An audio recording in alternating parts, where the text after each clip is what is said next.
Chapter 1056, The Real Devil. After getting a grasp of the situation, Klein looked at the full-body mirror in the room and asked, "What's the king's secret?" The surface of the mirror that seemed to lead to another world had aqueous light ripple before revealing a scene. It was a ruin that was hidden deep in the darkness, covered in the dust of history. However, it was completely intact. Does that mean that the king's secret is in the Blood Emperor's ruins? Arods doesn't dare to answer directly, or is this as much as it can see? After some deliberation, he said to the magic mirror, "It's your turn to ask." The image in the full-body mirror didn't change at all. It only revealed silver words. Great Master, do you have any other questions? Without standing on ceremony, Klein nodded and asked, "Where is Saintess of White, Katerina, presently?" In the mirror, the silver words rapidly faded and disappeared, but the background didn't change at all. It was still the Blood Emperor ruins. If not for the word's appearance and disappearance, I would have thought that this magic mirror crashed. Katerina is hiding in the Blood Emperor's ruins, the real one. Klein nodded thoughtfully. It's your turn. Above the scene, silver words condensed once again. Benevolent Master, why don't you leave Backland? That's a good question. I originally had such plans.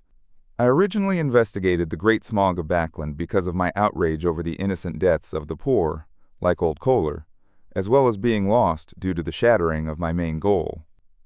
Later, I ended up with the identity as a blessed of the goddess. Later on, I tried to prevent a disaster from happening and prevent the people I know from suffering due to the ambitions of the powerful and to not drown because of the tides of the times. I was willing to bear some of the risks. As for now, knowing that there might be a war that would sweep the entire world, and discovering that the advancement ritual of Scholar of Yore is practically tailor-made for me, with signs of things being arranged, I've already come to a realization that I might not be able to escape even if I tried. Or should I say that I'm unlikely to escape my destiny, even if I were to flee Backland. In that case, I might as well take the initiative to face the risk head-on and see if I can figure out the truth and find a chance to survive, grasping my fate in my own hands. Klein's thoughts kept churning before they settled. Following that, he calmly replied, "Leaving can't really solve the problem." With that, he asked, "Where is Trissy now?" The full-body mirror finally changed the depicted scene. This time, it was pitch black. Occasionally, thick objects would slip across the surface. Rhodes also can't see Trissy's situation. Klein nodded slightly and said, "It's your turn to ask." The mirror was filled with aqueous light and wisps of silver formed a sentence. Great Master, I have something to tell you. May I? Klein replied, somewhat curious. Go ahead. The silver words changed into new words. You have to be careful with what follows next. It even used an exclamation point. Rhodes noticed something unpleasant. After thinking for a few seconds, Klein said, "What do you think can threaten me?" I don't know. I have a feeling. Rhodes reorganized its words, turning them from silver to grayish-white. It was obvious that it meant to express its sadness and self-reproach. Without waiting for a reply, new grayish-white words appeared in the mirror, one after another. Great Master, I have another scene to show you. Is that okay? Klein spoke slowly. Sure. The full-body mirror's surface produced ripples as the pitch-black darkness changed. It became deeper and deeper, sparkling like diamonds. This was a beautiful and vast night. The scene that Rhodes displayed is directed at the goddess, who's intrinsically the stars, or it's the gaze cast from the cosmos. It seems like it doesn't dare to express it directly. Klein considered for a moment and didn't attempt to ask further. Let's end it here for today. All right. The grayish-white words were once again dyed with silver, as the speed at which they appeared had slowed down for some reason. Great Master, you haven't said that you would summon me, your loyal servant Rhodes, again if you have other questions in the future. It's a mirror that needs to follow procedure. Klein said in amusement. Of course, I'll summon you again when I have other questions. Yes, Master. Goodbye, Master. The silver words on the mirror returned to their normal speed, forming a hand that kept waving. After everything returned to normal, Klein burned the paper with the summoning symbols and drew the curtains. He once again stared at the cold and dark sky. Empress Borough, in a small Evernight cathedral. Jaio and Fours received Miss Justice's update thanks to Mr. Fool, and they knew that the problem had been resolved. They roughly understood what the king's secret was. Fours, who believed in the god of steam and machinery, opened her eyes in the dark and quiet prayer hall, turned her head, lowered her voice, and sighed. Truly impressive. She originally wanted to directly say that Mr. World, or Gairman Sparrow, was truly impressive, but she no longer wanted to make such a mistake. The past week made her feel like she had been in the mysterious world for more than 10 years. Sio opened her eyes as well, but she first drew a crimson moon on her chest, a form of showing her penitence towards her disrespect for the goddess. Before Shio could finish her sentence, the message she tried to convey reached Fours. Yes, that's a cook. What she wanted to say was that Heen Rambus was a true demigod, but from the time she and Force entered the cathedral, less than 10 minutes had passed, yet he had been finished off by Gairman Sparrow. As saints, there was such a huge gap. With her experience in supernatural events and writing novels, Fours made a vague guess. Perhaps it's the blessings of an angel. As the prayer hall was dark and quiet, making it unsuitable for communication, Shio didn't directly respond to Fours' words. She nodded, stood up, and walked into the aisle. The two of them left the prayer area, and after approaching the door, Theo exhaled and said, I really hope that I'll be this powerful one day. Fours smiled. I have such thoughts occasionally, too. No matter what, you've already completed your investigations, haven't you? Although the so-called secrets are definitely worth digging into, the outline of the matter is rather clear. Shio looked at the door ahead of her and fell into a daze for a few seconds. But what's the point? I can't do anything about this matter. Fours seriously comforted her friend. No. When it comes to enemies, that person's identity isn't too lofty. At least he's someone we can look at directly. When you obtain a qualitative change in strength, you'll discover that you have the ability to participate in that matter. At least in matters that don't involve even higher levels. Fours, who had joined the Tarot Club for quite a long time ago, had witnessed matters that had been planned by Mr. Fool. He had used his Blessed and the members of the Tarot Club to destroy the descent of the true creator, revealed Bansi's secret, obtained a portion of the authority from the Storm domain, and interfered in the ownership of 008. Compared to the angels, king of angels, and even true gods that were involved in these matters, King George III alone was indeed nothing special. Sio slowly walked to the door and said after a moment of silence, I understand what you mean. We'll return to the East District. We won't be in a hurry to move. Once I obtain the Judge Potion formula, we'll disappear and go into hiding. I believe that after today's incident, they probably wouldn't dare to investigate us. Fours hurriedly echoed before exclaiming, That's for sure, they're just lurking in the dark, in spots that cannot see the light of day. I only hope that before we move again, my letter to my teacher can be delivered. Sio grabbed her yellow hair and walked out of the church gates as she said in a serious manner, After I get the formula, I'll buy that button and try to advance as quickly as possible. Fours teased with a smile. Not bad, you've recovered your fighting spirit. Zio didn't say another word as she continued proceeding forward with a solemn expression. After walking a few dozen steps, she suddenly stopped and said, without turning her head, I don't think I have enough money to buy that button.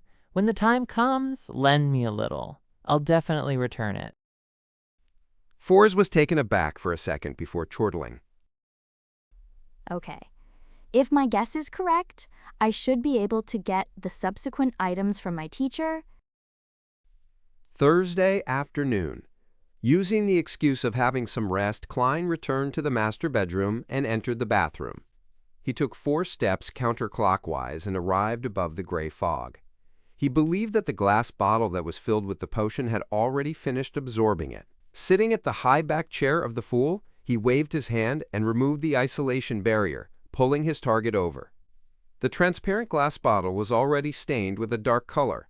It had a mesh pattern on its surface which shimmered slightly, giving off an artistic flair. It was empty inside, with not a single drop of the potion remaining. The spacious bottle's mouth was covered with a layer of mist that glowed. It made Klein feel as though his gaze was being sucked in the moment it landed upon the mouth of the bottle. A voice sounded from the bottle. By throwing in 100 gold coins in it, you can fulfill a wish. By throwing in 100 gold coins in it, you can fulfill a wish. Who did you learn this from? I have to say, this monotonous statement does have some hypnotic effect.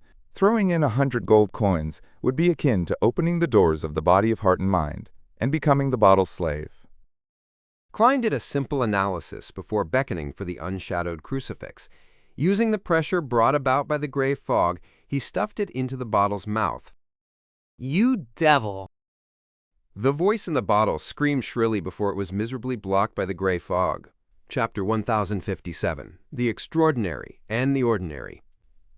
After dealing with the mutated glass bottle, Klein took out his golden pocket watch, opened it, took a look, and took note of the time. He had to return 3 hours later and separate the unshadowed crucifix from the bottle of slavery.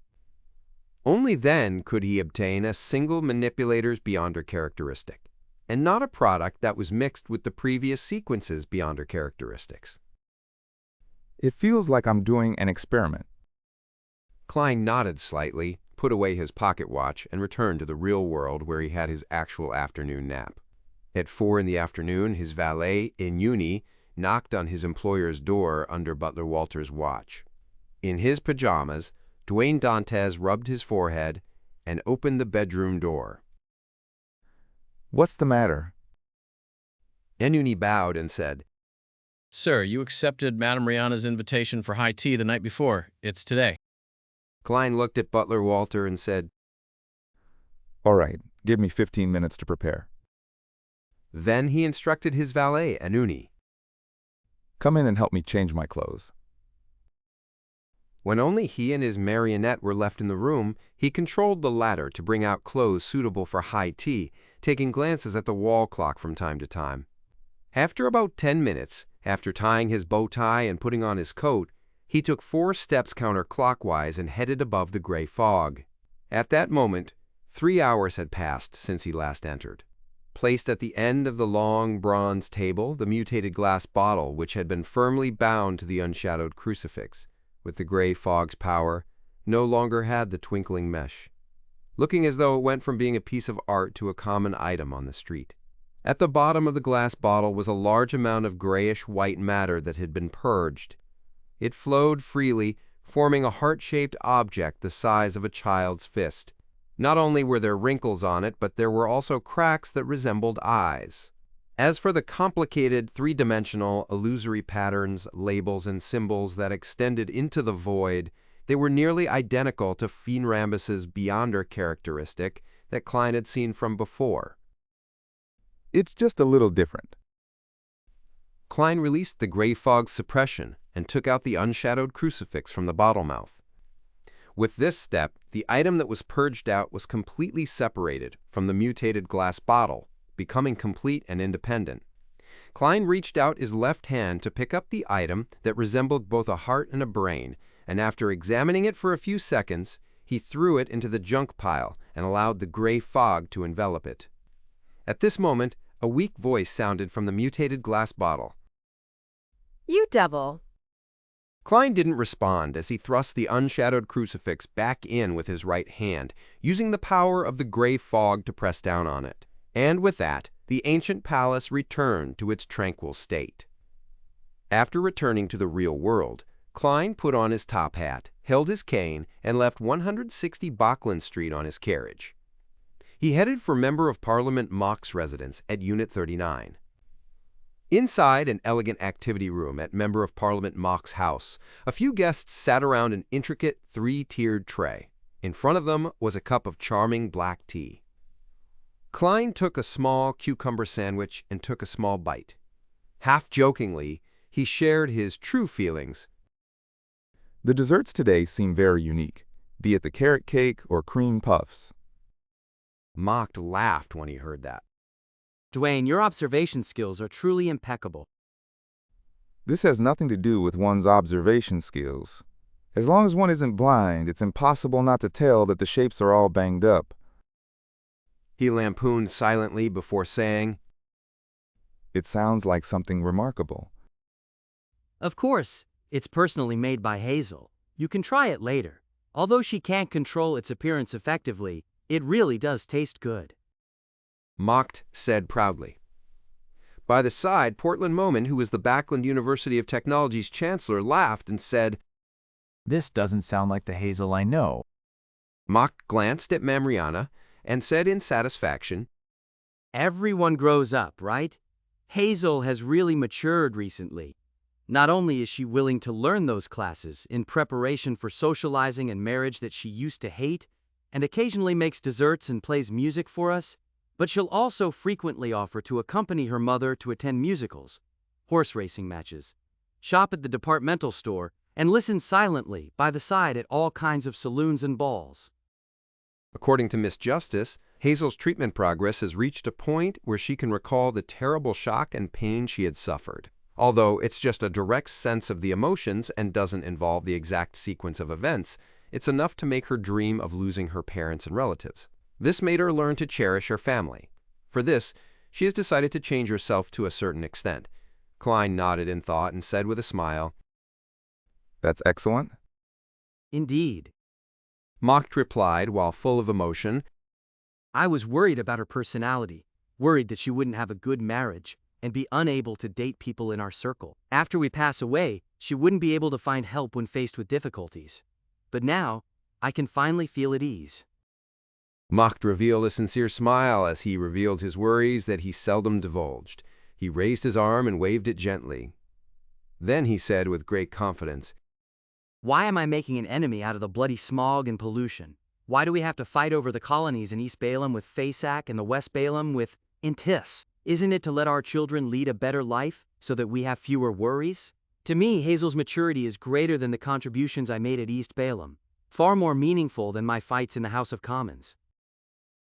As Klein listened to Mock's recount, he couldn't help but look out the window. It was dark outside and the sun was gone.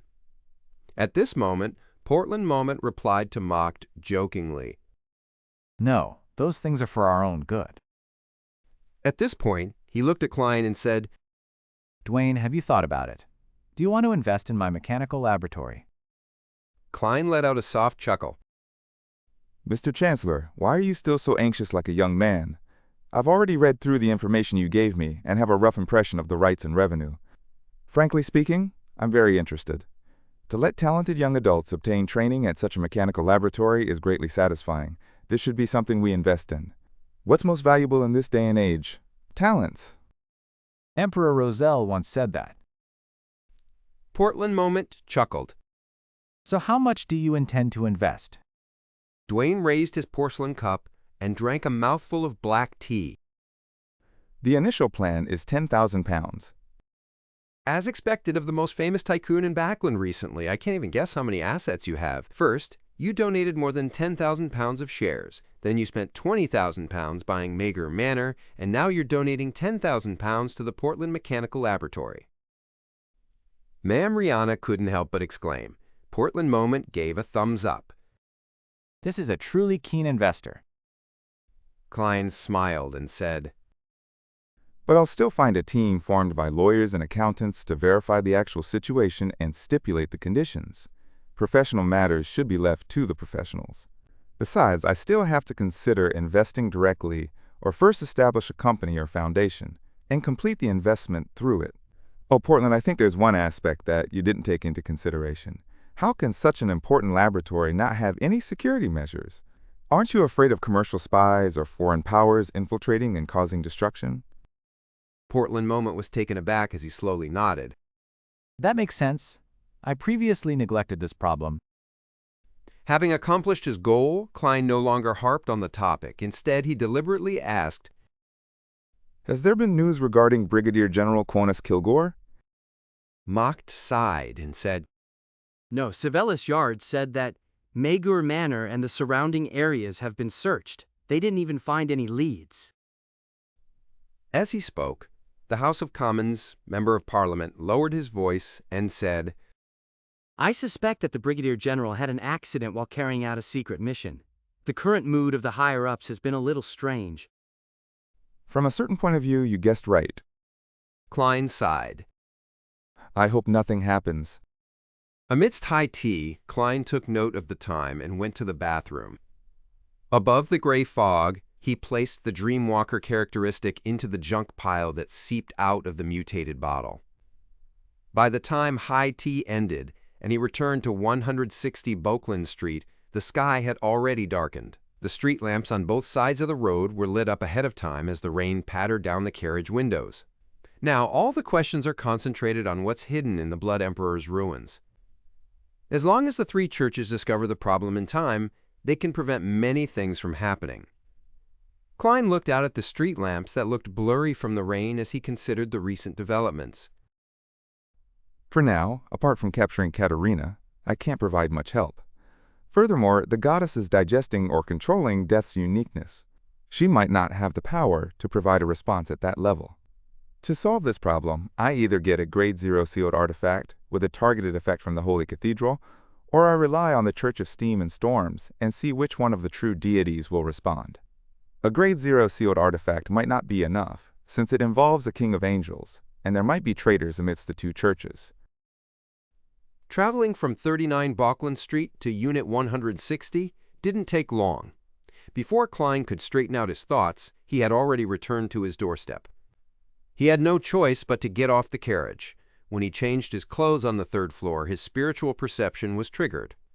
He saw Renette Tyneker walk out of the void with 4 blonde, red-eyed heads in hand. It's from Sharon. A guess came to him as he received the letter. That's right. Without another word, Klein opened the envelope and unfurled the piece of paper. There was only one line on it. We'll take action at 10 tonight. Chapter 1058, A Tool, tonight at 10.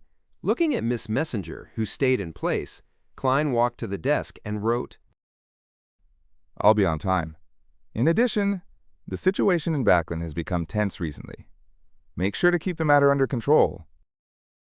After reminding Sharon, female, Klein folded the letter and took out a gold coin and a rectangular diamond that kept refracting light. Klein handed the 3 items to Renette Tyneker, female. This is a yesterday once more charm. It can allow you to temporarily borrow powers from your past self.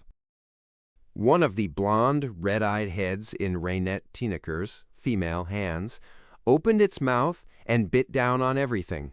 The remaining 3 said, Why? Give. Me. Klein said with an ordinary smile. Count it as part of the remuneration I'll be paying in advance. Aradis's reminder made him feel that it was imperative to make more preparations. Renette Tyneker, female, didn't ask further. The 4 beautiful heads bobbed up and down from their hair as though they were nodding. She then stepped into the void and vanished from the room.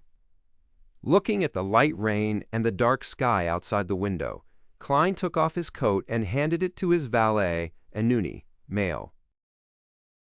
9:50 p.m. on a street near the Tussock River in Sherwood Borough. In the commonly seen autumn-winter rain in Backland, a rental carriage turned in and slowly moved forward. On the carriage, the red-eyed Emlyn White, male, who was holding a top hat in his hand, looked at the young man with pale looks and disheveled hair before curling his lips. Is it here? The incorporeal figure, Merrick, male, nodded. He pointed to a neighboring building diagonally across at the shops over there and said, That's right, that's a bookstore. The owner's name is Charlie Raker, male, and is pure Loanese. However, he went to the southern continent once when he was young, hoping to become a tycoon. There, he became a member of the Rose School of Thought and a believer of the chained god. He was later sent back to Backland and was made to gather intelligence, as well as provide assistance to the other Rose School of Thought members who are executing other missions. We've been watching him for a while and wish to finish him off and sever the source of intel for the Rose School of Thought so that we can create a better living environment for ourselves. However, we ultimately held back. Emlyn Mayo smiled and said, The facts have proven that tolerance can indeed be exchanged for better results. To be honest, your performance is quite different from what I imagined for a Temperance faction wraith. I thought you would be very terse. Marek, male, glanced at the vampire who was already a Viscount. Different people have different personalities, and temperance is only meant to control excessive desires. I'm afraid you wouldn't understand, and that it would affect the final result of the mission if I didn't explain this matter too clearly. That way, the desires that need temperance will exceed the limits of what it should be. Although it's very philosophical, there's no need to use me as an example. Emlyn, male, leisurely leaned against the wall and looked at him. Continue with the previous topic. Marek, male, looked out the window again. In Charlie Raker's male house is a female servant, female, from the Paz Valley. She's also a member of the Rose School of Thought. In addition, in the two houses diagonally opposite to Raker's male house lives a widow, female, and a male alcoholic, male. They're believers of the chained god, and they would transmit information to the Rose School of Thought at critical moments. The thing you need to do is to secretly monitor these three people while we're dealing with Charlie Raker, male. Through the information sent, you'll be able to lock onto the person in charge of the Rose School of Thought in Backland. Of course, we'll definitely give Charlie Raker, male, some opportunity to seek help or send out a signal. Emlyn, male, nodded slightly and said, I understand. He then turned his head to look at the sky, which had dark clouds that blanketed it, blocking out the crimson moon. He turned the ring with the ghostly blue gem on his ring finger. This was the Oath of Rose ring. It allowed Earl Mistral, male, to share his sense of sight, hearing, and smell. This ring went around one big circle and ended up back in Emlyn's male hands. Of course, it was only temporary. As such, Earl Mistral, male, had already heard what Marek, male, had said and shared it with the other sanguine participants. Emlyn, male, originally believed that although he was only the intermediary who was in charge of communication and didn't play an important role, even if that were the case, he felt that he was able to showcase some of his spells as a Scarlet Scholar, allowing him to pass the information in a really cool and elevated manner in front of Wraith Marek, male. To his surprise, he didn't need to do anything. All he needed was to be on scene wearing the ring. This made him very depressed. He felt that he was purely a tool. Without being a demigod, I'm not qualified to directly participate in many things, much less to save the race.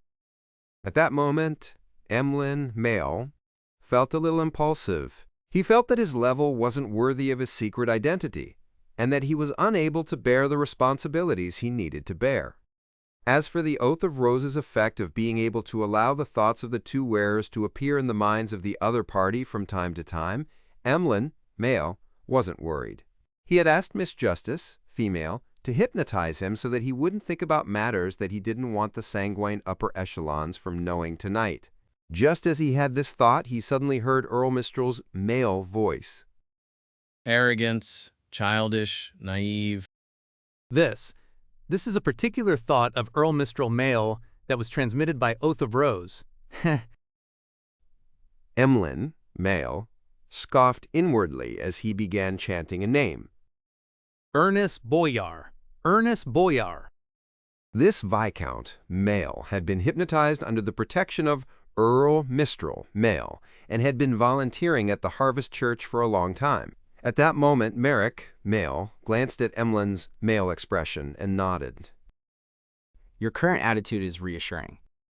Very serious, very solemn, and very focused. Ah. Emlyn, male, was first taken aback before he curled his lips slightly. Thank you. The second floor of the bookstore was Charlie Raker's mail house. This businessman was over 50 years old, and his parents had long passed away. Despite being never married, rumors had it that he had a few illegitimate children, but none of them lived with him. After instructing the servants to check if the house's windows were locked, he returned to his bedroom and poured himself a cup of red wine. He sat on the sofa and savored it in a relaxed manner. He was used to drinking some wine before sleeping. When he finished the red wine, Charlie Raker, male, stood up and walked towards the bathroom. When he passed by the full-body mirror in the bedroom, he casually took a glance, and his body suddenly froze up. In the mirror, his face had unknowingly turned abnormally pale. His eyes were protruded, and blood was seeping from the edges. The corners of his lips were slightly red. As a member of the Rose School of Thought, Charlie Raker, male, wasn't unfamiliar with such a situation. He didn't scream or run recklessly like ordinary people. Instead, he raised his right hand and extended it to his chest. Just as he touched the accessory he was wearing, his body felt like it had fallen into an unmeltable, icy abyss. It was cold from the inside to the outside. The cold seemed to have a life force of its own as it expanded rapidly and covered every corner of Charlie Raker's male body. It made him feel like his joints and muscles no longer belonged to him as they began to abide by the commands of others. At that moment, it was as if there was another person in his body. It was cold and blurry, filled with malice. It directly took over everything other than his thoughts. At the same time, Charlie Raker, male, saw new changes to his body in the mirror. Two figures appeared in his eyes. One was a young man in a white shirt and black vest. With his right hand having made contact with the object at his chest, a bright light flashed in front of him. The light seemed to come from a miniature sun, casting light and heat in every direction. Charlie Raker, male, immediately felt warmth and was no longer controlled by the cold in his body. He blurted out a word, Cleanse. The miniature sun in front of his chest burned intensely. It was like warm water that surged into his chest, forming ripples. With that, Charlie Raker, male, regained control of his body and gave up on the door. Instead, he ran towards the window. The curtain wasn't drawn, and it was drizzling outside, dimming the streetlights outside. Tap, tap, tap. When Charlie Raker, male, walked past the carpeted coffee table area, he suddenly stumbled and nearly fell. The carpet seemed to come alive as it wrapped around his ankles. Bang! The coffee table flew up, and the porcelain teacup and all sorts of documents landed on Charlie Raker's male face. It shattered to pieces, turning into a strange, dismembered puppet. Suddenly, Charlie Raker's male figure appeared elsewhere as he continued running, with a sense of fear lingering in his heart. He had never hated his bedroom for being this big before. Tap-a-sin-tap? Tap. Fountain pens shot randomly, and paper swatted around as Charlie Raker, male, finally ran to the window. As a devout believer, he didn't break out of the window immediately. Instead, he held the curtain and pulled it. At the same time, he pressed his other hand onto the gas pipe. A layer of white frost instantly formed on the black metal surface. Crack! The glass window in front of Charlie Raker, male, shattered, as every piece of glass flew out like a bullet and hit the merchant's face, piercing through his perfectly fine skin. It caused blood to gush out at his neck. Charlie Raker's, male, eyes darkened, and he fell back weakly. During this process, he screamed and yelled, but his voice couldn't be heard beyond the room. At this moment, in another room, a maid from the southern continent, female, could clearly see the light from the gas wall lamps shaking. She immediately turned her head and looked towards where her employer was, only to see that the gas pipes there were covered in white frost. In a house opposite to Charlie Raker, male, the brandy-nosed man, male, who had rolled up sleeves and gulping down alcohol, suddenly noticed that the curtains were only half closed. For the secret signal that he and Charlie Raker, male, had agreed upon, having the curtains completely drawn meant that there wasn't a problem. Having half the curtains drawn or only one side meant an emergency situation. It required him to inform the higher-ups immediately. He abruptly stood up. Chapter 1059, The Authority of the Moon. The red brandy-nosed man rushed to a safe within a few steps, where he then took out a radio transceiver and a code book from a secret compartment. He crouched there and transcoded the incident that happened to Charlie Raker. Then he started to send the telegram.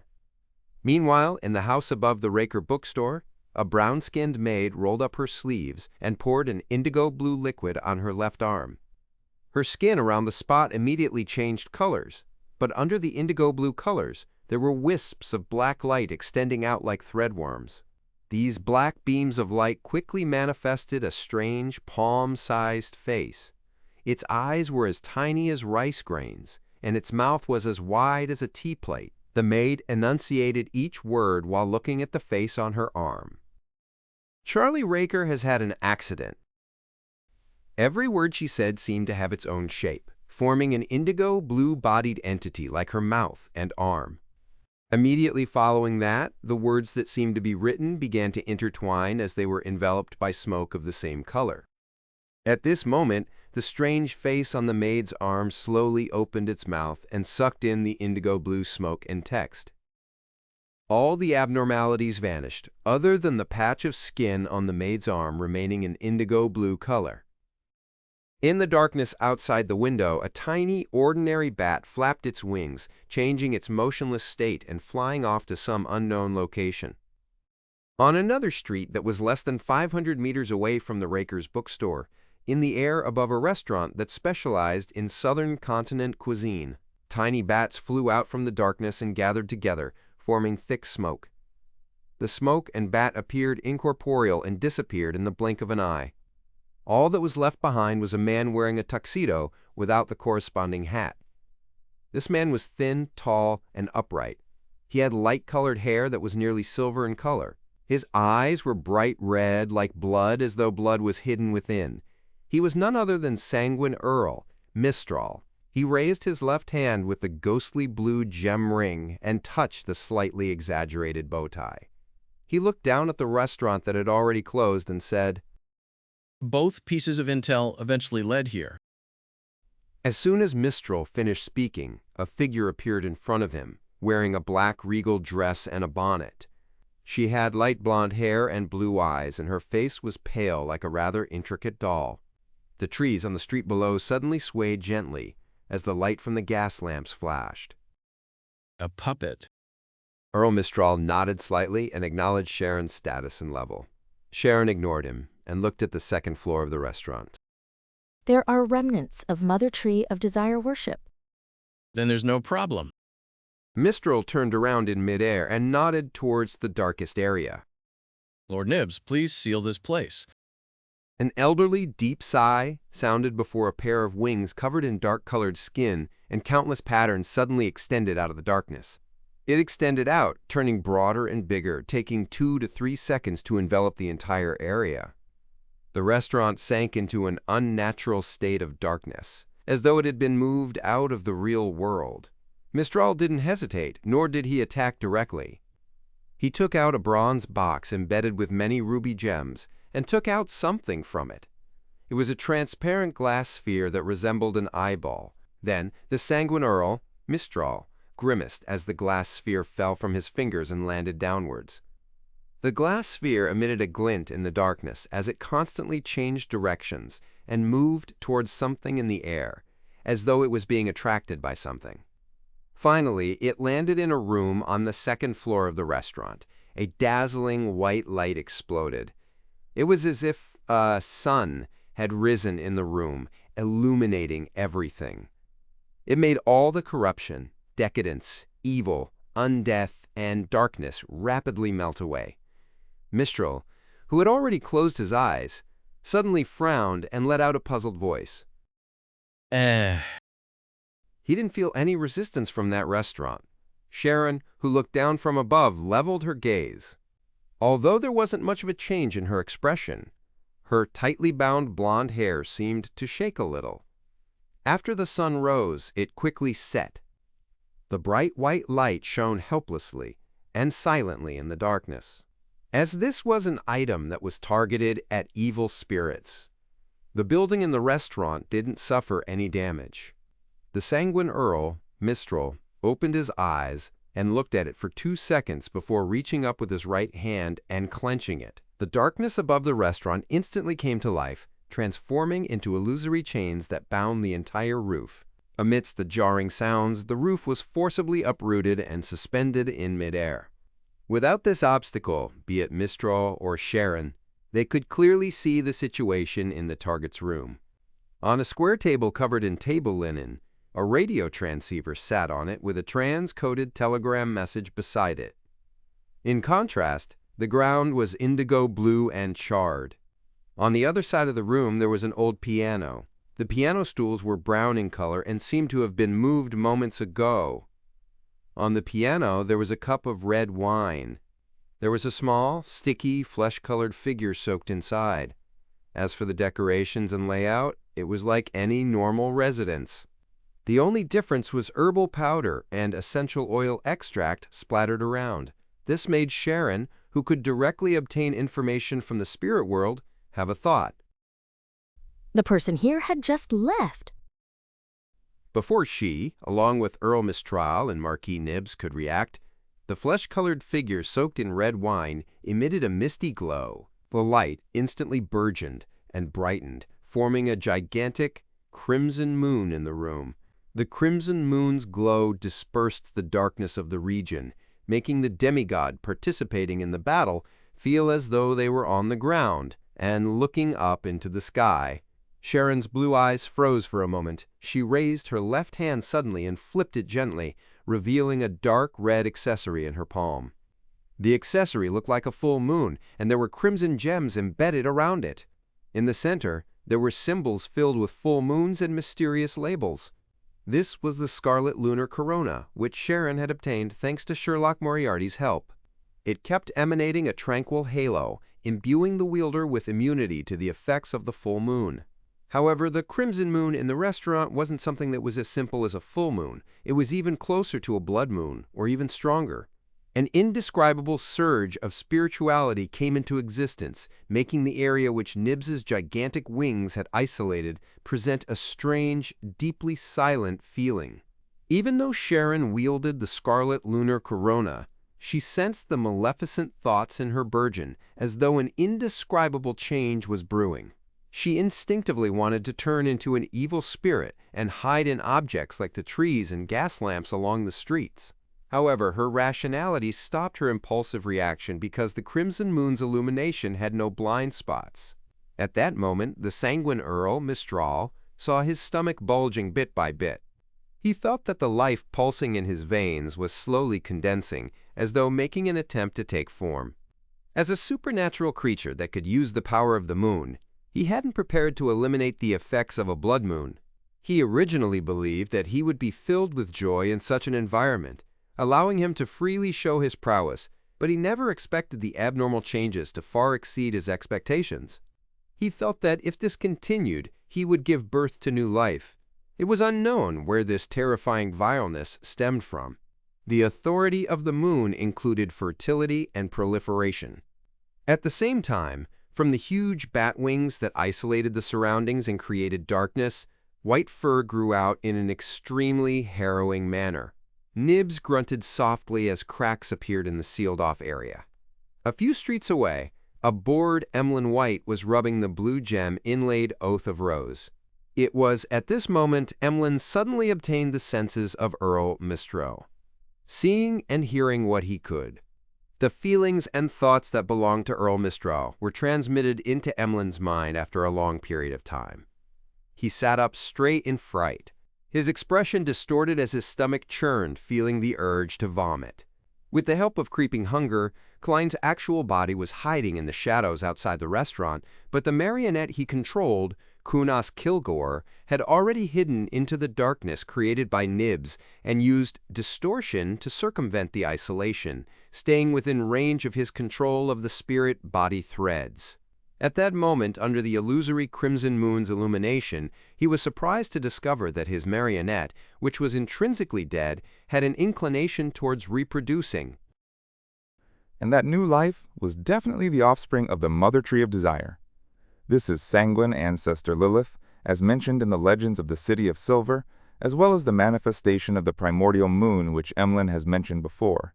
Indeed, the Mother Tree of Desire has already grasped a portion of the moon's authority and has corrupted it into an especially evil state, far more than it originally was. Klein was just about to swap locations with his marionette and enter the region illuminated by the crimson moon and teleport away with Miss Sharon when he felt an indescribable sense of joy within him. It was the joy of seeing a flower in his garden slowly bloom after a long night amidst the morning fog. It was the joy from leaving the city and heading to the suburbs, taking in fresh air in a forest after the rain, watching mushrooms grow. It was the joy of seeing everything grow healthily with new life descending upon the world. The white fur on the huge bat wings fell off completely as Earl Mistral's protruding belly shrank back. The look in Sharon's eyes, who struggled to hold on to scarlet lunar corona, seemed to relax. Right on the heels of that, the crimson moon in the restaurant quickly dimmed, as if large amounts of light had been sucked away by someone. Finally, the crimson moon vanished, and everything returned to normal. Did Sanguine Duke Ulmer take action? Klein nodded thoughtfully and continued hiding in the shadows. Mistral restrained his anger and looked down at the dining room. He said in a low voice, The target seems to have detected something ahead of time. Combining the present situation and the revelations obtained from the spirit world, Sharon gave her answer. It wasn't that much earlier. Mistral's bright red eyes revealed a strange glint as he observed for a few seconds before saying, It was almost at the moment we came over when the person left. The person who left behind the glass of red wine and the strange puppet. This trap doesn't look like it was prepared. It's closer to a last-minute setup. Upon saying that, Mistral looked at Sharon and said, How did they detect danger in such a timely manner? Sharon's expression was calm as she replied, It's not because of the Mother Tree of Desire. This evil god wasn't capable of infusing too much energy into reality, making it difficult for her to send any preemptive warnings. Chapter 1060, Covered Up Secret. The sanguine Earl, Mistral, frowned slightly. Although he was unwilling to admit it, he said rather honestly, I don't think there were any leaks prior to this, because if that was the case, the Rose School of Thought's demigods would have had plenty of time to use the response from the Mother Tree of Desire and Abomination Sua, laying a more dangerous and terrifying trap. It wouldn't be something an angel could easily resolve. This was also the reason why Mistral had said that the trap appeared to be a last-minute setup and looked rather hasty. This proved that there was no mole. After all, the ones who knew of the operation before tonight were the ones involved. If they wanted to leak the information, they could have done it earlier. This was unless someone changed their minds or wanted to use the urgency of time to obtain more benefits, and all of these would only leave clear traces. Caparither Hepathia. The black-bonneted Sharon continued looking at the restaurant that had lost its roof. After a moment of silence, she said, Perhaps it's a way of detecting danger via other means. For this operation, the Sanguine had used a sealed artifact that could even disrupt a devil's danger premonition, much less things like spiritual intuition. Mistral couldn't think of a better explanation. Possibly. At that moment, in a room on the second floor of the restaurant, other than the red wine and strange figure evaporating, everything else remained untouched, as if nothing had happened. Originally, Sharon and Mistral could attempt using divination to find answers to their questions and restore what had happened before the attack. But now, they couldn't do so because the surrounding area had been illuminated by the crimson moon. It was equivalent to receiving the corresponding cleansing from the Mother Tree of Desire. This meant that divination easily led to this evil goddess, and the results would be unimaginable. Without waiting for Sharon to speak, Mistral took a silent, deep breath and said, There are incidents in every matter. There's no such thing as a 100% success rate. Let's leave it here today. If we stay here any longer, the officials might discover something amiss. As soon as he said that, the black chains hanging from the roof instantly turned dim and illusory. The roof descended once again, covering the second floor of the restaurant and looking no different from what it was like before. Of course, when the storm rained, there would definitely be water leaks. If there was a storm, the entire roof would be thrown up again. The gigantic bat wings that blanketed the area shrank back into the darkness as the drizzle once again took center stage. Hidden in the shadows, Klein watched as Miss Sharon's figure rapidly turned transparent and vanished. He saw an illusory cloud of smoke puffing up and countless tiny bats flying in every direction. He couldn't help but frown and silently mutter to himself. What exactly happened? It wasn't worrisome to have an accident. What was worrisome was not even knowing what the accident was. Regardless of what one's level was, the unknown was always frightening. At that moment, he suddenly heard a staccato voice. What exactly happened here? When Klein turned his head, he realized that Miss Messenger had walked out of the spirit world at some point in time, standing alongside him. The 4 blonde, red-eyed heads in her hands were all trained at the restaurant, Klein asked hesitantly. Can you see what happened here earlier? After the mutant pathway reached the Wraith stage, the Beyonder was free to enter and exit the spirit world, allowing them to receive revelations from there directly. Be it their spiritual intuition or divination, they were rather formidable at that. A corresponding Sequence 2 angel was definitely powerful in such aspects. Therefore, Klein posed the question. The 4 heads held by Raynette Tinnecker shook as they said in unison. No. Klein nodded thoughtfully. Without further questions, he controlled his marionette to leave the area. Emlyn White, who had retched for a while, rubbed the ring that was embedded with a ghostly blue gem. He muttered to himself in surprise. It ended just like that. Through the Oath of Rose, he could sense Earl Mistral's frustration, anger, and reluctance to vent his anger at a lady or others. His initial judgment was that the operation had failed because of an accident. Upon hearing his words, Marie was equally stunned. It's over? He had actually wanted to ask Emlyn White the reason for his sudden nausea and grimace, but he had perfectly tempered his curiosity and restrained his urge. Emlyn tried his best to recall what Earl Mistral had seen and heard, but due to the seal by Marquise Nibbs, he was only able to see the situation via Oath of Rose after the Crimson Moon rose. And these feelings were made ineffective quickly after the anomaly. They didn't find the target. At the same time, Emlyn mumbled inwardly. The demigod from the Temperance faction came here while possessing a doll. Which master's work is this? It's simply art. Marie's brows furrowed uncontrollably. Didn't find the target. How can that be? From his point of view, everything in the operation had been going smoothly up till that point in time. Whether it was him, Sharon, or the Sanguine, none of them had the motives to leak the information to the Rose School of Thought. As for Sherlock Moriarty, he had proven his credibility through numerous collaborations. Suppressing his immense disappointment and puzzlement, Marie said, without much change in expression, Then we've to leave the vicinity as quickly as possible. As soon as he said that, his figure began to fade, revealing the qualities of a wraith. Emlyn subconsciously wanted to ask him if he knew of any doll masters, but after opening his mouth, he found that it was damaging to the image of the Sanguine. Therefore, he could only swallow his words back down.